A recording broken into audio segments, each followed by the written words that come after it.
त्रेता युग में परमेश्वर आए। त्रेता युग में परमेश्वर आए।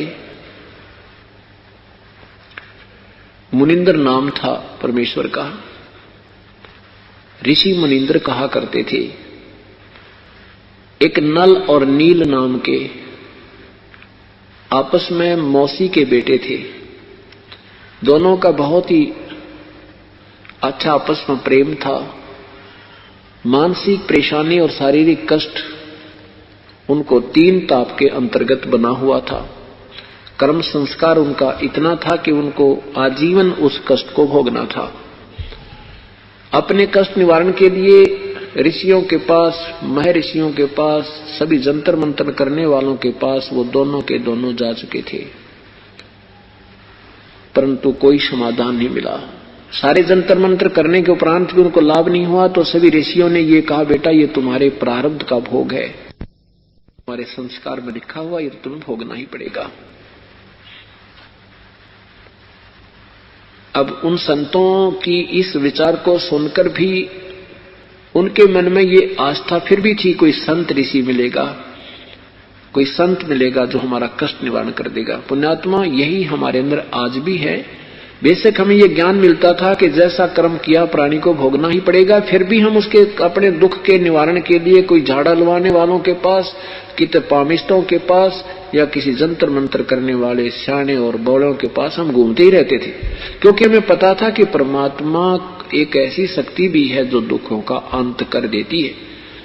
तो अब वो भी धारणा आत्मा में पहले से विद्यमान है। तो ऐसे वो फिर भी तलाश कर रहे थे।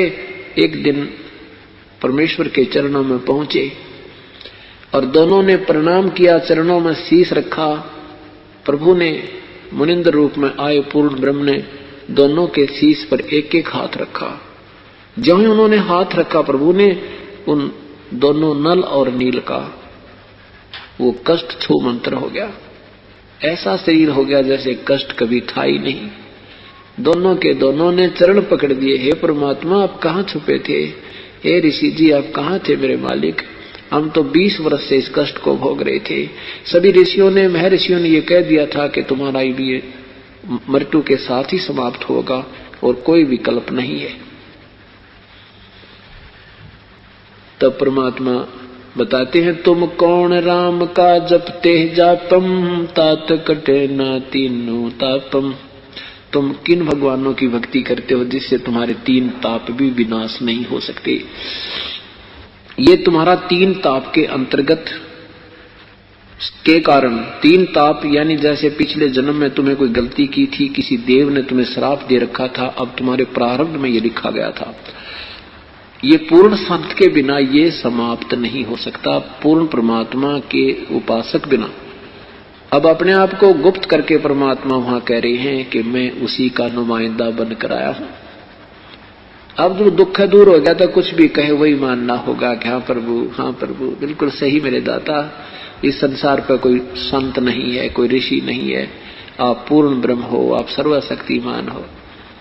कहा, बेटा ये तो एक फर्स्ट एड की है तुम्हारी, अभी तो ना जाने कितने कष्ट और तुम्हारे जीवन में हैं। उनके लिए मैं विधि बताऊंगा, ऐसे आप कीजिएगा, आपका इस जीवन में भी आनंद कल्याण होगा और मृत्यु के उपरांत आप सतलोक से ले जाओगे, फिर कभी जन्म मृत्यु नहीं होगी। अब तो कहना ही क्या था, दोनों ने उपदेश ले लिया और कहा, बेटा यहाँ सेवा करना,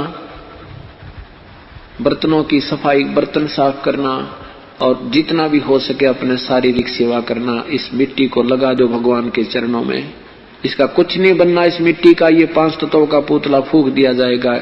अब इसका इस मिट्टी से कुछ लाभ लेना है तो समर्पण कर दो, सिर धर पाओ। और जैसे कोई बुजुर्ग हैं, सत्संग में आते हैं, अपाहिज हैं, उनकी सेवा करा करो बेटा, उनके कपड़े धो दे, बर्तन साफ करे, बुजुर्गों के, वृद्धों के हैं, ऐसी ये सेवा होती है। तो उन्होंने गुरुदेव की आज्ञा, उनको तो था, कहते हैं ना, जैसे सुना करते थे, भाई ये तो प्रारब्ध का कर्म है, ये तो भोगना पड़ेगा, भाई आगे भक्ति करो, आगे तुम्हें कष्ट नहीं होंगे। तो परमात्मा परमेश्वर हमें ये ज्ञान देते हैं जैसे किसी के पैर में कांटा लगा हो और कांटा निकले नहीं, कोई कहे कांटा तो निकलेगा नहीं, जूता पहन ले आगे कांटे नहीं लगेंगे, तो जूता कांटा लगे पैर में जूता पहना नहीं जा सकता। कांटा निकले और इस डर से जूता पहने भगवान कहीं फेर ना लग जा तो वो जूता सुहावे, कांटा लगे पैर में जूता सुहा नहीं सकता, उसको पहन नहीं सकता कोई। तो परमात्मा ने वो कांटा निकाला और कहा बेटा अगर आगे गलती कर दोगे तो तुम्हें ये भयंकर कष्ट फिर भी हो सकता है। इस डर से फिर राम नाम का जूता मर्यादावत पहन लिया। जो गुरुदेव ने आदेश दिया था ऐसे सेवा करनी दोनों ने शुरू कर दी बहुत प्यार से। कोई नो के ना भी धो लूंगा मैं, इतना वृद्ध नहीं हूं, तो भी उससे हाथ जोड़कर नहीं हम सेवा कर देंगे, हम तो आपके बच्चे हैं, ऐसे ले जाएं। और वो थे इतने मोटे दिमाग के, क्योंकि कंटिन्यूस ज्यादा दर्द दुख रहने से दिमाग में उनके माइंड में ऐसा कुछ मोटापन सा हो गया था, भोले भाले से हो गए थे वे। तो दिन में सत्संग सुनते, फिर उसके बाद सत्संग के बाद सेवा करने के लिए दरियाओं के पास बर्तन ले जाते, साफ करने के लिए कपड़े ले जाते उन रोगियों के और वृद्धों के भक्तों के। और वहां पहले साबुन तो थे नहीं, पहले पानी में भिगोया करते थे काफी समय ताकि वो मैल छोड़ दे, पात्रों को भी, बर्तनों को भी, कपड़ों को भी। तो ऐसे वो दरिया के किनारे पर जाकर के थोड़ा पानी जहां होता था वहां बर्तन उनको डबो देते थे, भिगो देते थे, बर्तनों को भी, कपड़ों को भी, और बैठ जाते वृक्ष के नीचे और सत्संग में सुने हुई बातों पर विचार विमर्श करते थे। आज सतगुरुदेव ने ऐसे बताया, ओहो बिल्कुल ऐसा ज्ञान तो भाई कहीं सुना नहीं नील। अरे भाई ज्ञान क्या, हम कितने दुखी थे, देख प्रभु ने हाथ रखा था और हम समझते हो गए। याद आते हैं वो दिन तो सबकी आती हैं, अभी डर लगता है भगवान, ऐसा भयंकर पीड़ा थी अपने को, हम कहाँ चैन से बैठ सकते थे, सारा दिन सारी रात कराहते रहते थे। वो बातें करने लग जाते, उधर से वो बर्तन कोई दरिया में बह जाता, कोई कपड़ा बह जाता, उनको ध्यान नहीं रहता। शेष बचे कपड़ों और बर्तनों को धो धा के वो यूं का त्यों साफ करके और वहां टांग देते, छांट लो अपना अपना। अब वो भक्त जाते, उनका किसी का लंगोटा नहीं, किसी का लोटा नहीं, किसी का कमीज नहीं, तो किसी की धोती नहीं। वो कहते भाई हमारी धोती कहाँ गई? वो कहता मेरा पानी का पात्र था वो पता नहीं कहाँ गया। नल नील कहते नहीं जी हम तो सारे ही ले आए हैं, वहां नहीं छोड़ कर आए एक भी। अब वो कहने लगे भगत जी हम तो ऐसे ऐसे बताओ, यहाँ 5-10 दिन हमने रुकना है, कहाँ रोज धोती लाएंगे, कहाँ से लोटे लाएंगे। 2-4 बार ऐसे हुआ तो उन्होंने हाथ जोड़ दिए, भगत जी हम आप धो लेंगे अपने कपड़ों को, आपने तो काम बढ़ा दिया हमारा।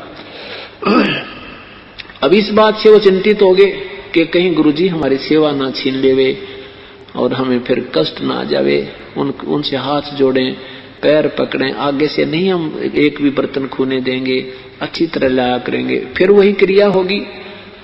अंत में सभी भक्तों ने गुरुदेव से प्रार्थना की, गुरुजी अपने आपके सेवक हैं तो बड़े श्रद्धालु, पर वैसे ऐसे हमारे साथ बात बन जाती है और इनको पता नहीं होता, इनका दोष भी नहीं है।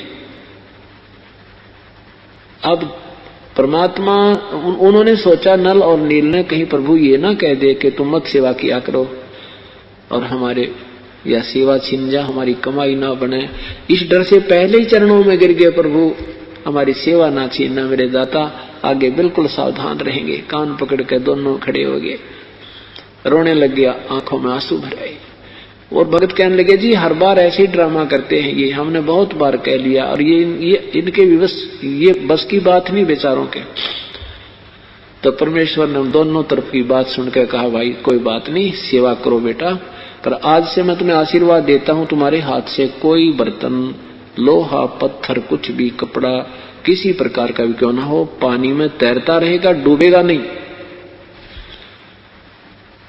अब वो कपड़े धोने जाते हैं, बर्तन लेकर जाते हैं, पानी का बर्तन भरकर पानी पर रख देते हैं, कांसी के बेले को, पात्र, कांसी का पात्र कभी नहीं ठहर सकता पानी पर, चाहे कितना भरकर रख दो, चाहे खाली भी रख दो, तो वो ऊपर रख देते तो भी ऊपर तैरता रहता। ऐसे कोई पत्थर भी, जैसे कोई ईंट रख देते, पत्थर रख देते, वो भी तैरता रहता। तो वो समस्या हल होगी कि वो सेवा करते थे तो पात्र गुम हो जाते थे, कपड़े वो फिर पानी में वहीं रहते थे, तैरते रहते थे, डूबते नहीं थे और बहते नहीं थे। इस प्रकार परमात्मा अपने हंसों के कल्याण करने के लिए समय समय पर आते रहे। यदि परमेश्वर नहीं आते तो यहाँ परमात्मा की आस्था बिल्कुल समाप्त हो जाती। काल तो चाहता है कि भक्तिहीन हो जाए, इनकी अश्रद्धा हो जाए प्रभु में, लेकिन परमात्मा पूर्ण ब्रह्म होने नहीं देता।